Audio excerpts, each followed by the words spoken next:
Hello मेरे प्यारे प्यारे बच्चों, आज हमारी कहानी का टाइटल है शरारती गिलहरी। चलिए अब चलते हैं अपनी कहानी की ओर। एक जंगल में चुनचुन नाम की गिलहरी अपनी माँ किट्टू के साथ रहती थी। चुनचुन बहुत शरारती थी। वह अपनी माँ की बात नहीं सुनती थी। चुनचुन की हरकतों से जंगल के सभी जानवर परेशान रहते थे। वो हमेशा सबको परेशान करती रहती थी। एक दिन चुनचुन पेड़ पर खेल रही थी। उसी पेड़ पर फर्राटा नाम का बंदर सो रहा था।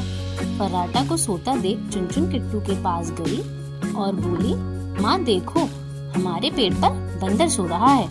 जंगल में हजारों पेड़ हैं, उससे कहो किसी और पेड़ पर जाकर सोए। ये हमारा पेड़ है, इस पर केवल हम ही रह सकते हैं। उसकी बात पर किट्टू बोली, चुनचुन तुमसे ये किसने कहा ये हमारा पेड़ है? जैसे ये जंगल सबका है वैसे ही यहाँ के सारे पेड़ भी सभी के हैं। तुम किसी को पेड़ पर आने जाने से नहीं रोक सकती। किट्टू ये कहकर चली गई, लेकिन चुनचुन को एक शरारत सूझी। वह फर्राटा के पास गई और उसकी पूंछ टहनी से बांध दी। थोड़ी देर बाद जब फर्राटा की नींद खुली, वह दूसरी टहनी पर जाने के लिए छलांग लगाने लगा, लेकिन पूंछ बंधी होने के कारण वह दूसरी टहनी पर नहीं जा सका और पेड़ पर ही उल्टा लटक गया। फर्राटा चिल्लाने लगा, बचाओ बचाओ। फर्राटा की चीख सुनकर वहां जंगल के सभी जानवर आ गए, जिसमें जंगल का राजा शेर भी था। शेर सिंह ने फर्राटा से पूछा, फर्राटा तुम पेड़ पर उल्टा कैसे लटक गए? फर्राटा रोते रोते बोला, महाराज किसी ने मेरी पूंछ पेड़ से बांध दी और मैं छलांग लगाने में यहीं लटक गया।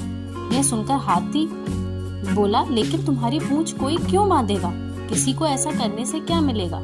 तभी वहां मौजूद हिरन बोला, यह काम पक्का उस शरारती चुनचुन का होगा। वही ऐसा काम कर सकती है, क्योंकि वही जंगल के सभी जानवरों को परेशान करती रहती है। ये सारी बातें किट्टू और चुनचुन पेड़ पर बैठकर सुन रहे थे। तभी चुनचुन बोली, हाँ मैंने ही बंदर की पूंछ पेड़ से बांधी है। हाथी चुनचुन से पूछने लगा, लेकिन तुमने ऐसा क्यों किया? बंदर ने तुम्हारा क्या बिगाड़ा है? चुनचुन बोली, जंगल में इतने सारे पेड़ हैं, ये बंदर इस पेड़ पर ही क्यों सो रहा था? ये पेड़ हमारा है, इस पर कोई नहीं आ सकता। चुनचुन की बात सुनकर सभी हैरान रह गए। भालू बोला, चुनचुन एक बात कान खोल कर सुनो, यह जंगल सबका है और यहाँ के पेड़ों पर सबका अधिकार है। तभी राजा शेर सिंह चेतावनी देते हुए बोला, चुनचुन अगर आगे से तुमने जंगल के किसी जानवर को परेशान किया तो मैं तुम्हें और तुम्हारी माँ दोनों को जंगल से बाहर निकाल दूंगा। यह सुनते ही किट्टू घबरा गई और बोली, महाराज चुनचुन अभी छोटी है, नादान है, मैं इसे समझा दूंगी। आगे से ये ऐसा कोई काम नहीं करेगी। कृपा करके इसे माफ कर दीजिए। मैं अभी फर्राटा की पूंछ खोल देती हूँ। यह कहकर किट्टू जल्दी से फर्राटा के पास गई और उसकी पूंछ खोलने लगी। पूंछ खोलते ही फर्राटा धड़ाम से जमीन पर गिर पड़ा। उसे देखकर चुनचुन को बड़ा मजा आया। वह तेज से हंसने लगी। चुनचुन को हंसता देख शेर को गुस्सा आ गया और किट्टू से बोला, किट्टू समझा देना अपनी बेटी को, यह इसके लिए आखिरी चेतावनी है। यह बोलकर शेर सिंह और बाकी सभी जानवर वहां से चले गए। सबके जाने के बाद किट्टू चुनचुन को समझाते हुए कहती है, तुम ये सब शरारत करना बंद कर दो बेटी, नहीं तो किसी दिन मुसीबत में पड़ जाओगी। किट्टू की इस बात का चुनचुन पर कोई असर नहीं हुआ। कुछ दिनों बाद किट्टू को किसी काम से जंगल के बाहर जाना था। वह चुनचुन से बोली, बेटी मुझे किसी जरूरी काम से जंगल के बाहर जाना है, लेकिन तुम यहाँ किसी को परेशान मत करना। इस जंगल से बाहर मत जाना, मैं जल्द ही वापस आ जाऊंगी। चुनचुन हाँ में हाँ मिलाती रही और बोली, माँ आप चिंता मत करिए, मैं कुछ ऐसा नहीं करूंगी। लेकिन किट्टू को उसकी बात पर विश्वास नहीं था, इसलिए अपने पड़ोसी कालू कौवे के पास गई और बोली, कालू भैया मुझे जरूरी काम से जंगल से बाहर जाना पड़ रहा है, मैं 1-2 दिन में वापस आ जाऊंगी। तब तक आप चुनचुन का ध्यान रख लेना।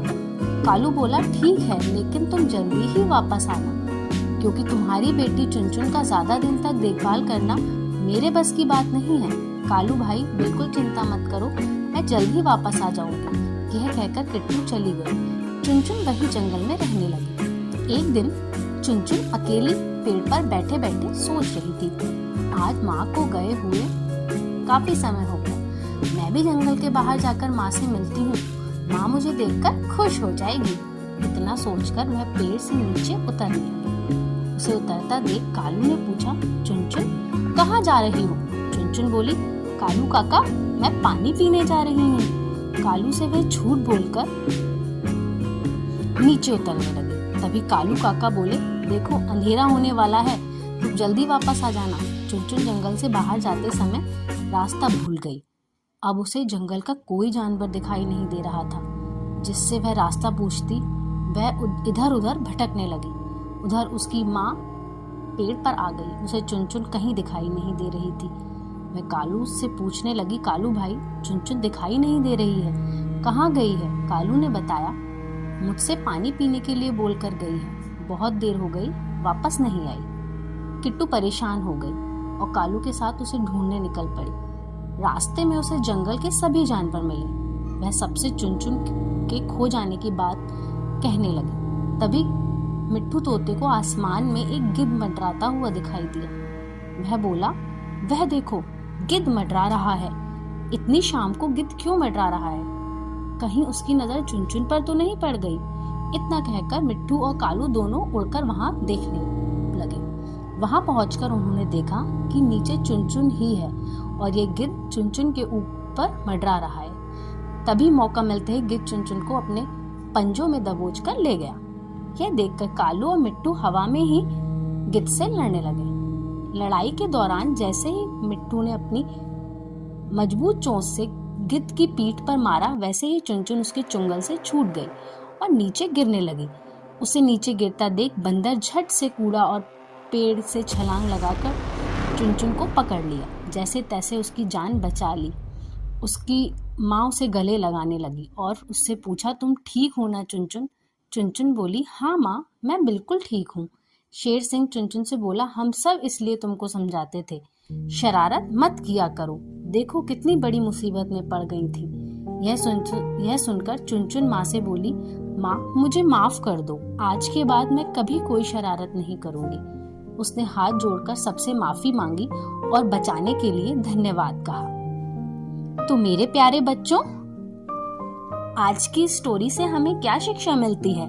हमें इस कहानी से ये शिक्षा मिलती है कि हमें सबके साथ मिलजुल कर हंसी खुशी से रहना चाहिए। किसी को भी कभी परेशान नहीं करना चाहिए, क्योंकि पता नहीं हमारा कठिन समय में कौन साथ दे। तो इसीलिए हमेशा खुश रहो, सबके साथ मस्त रहो। मिलते हैं अगली कहानी के साथ। टाटा।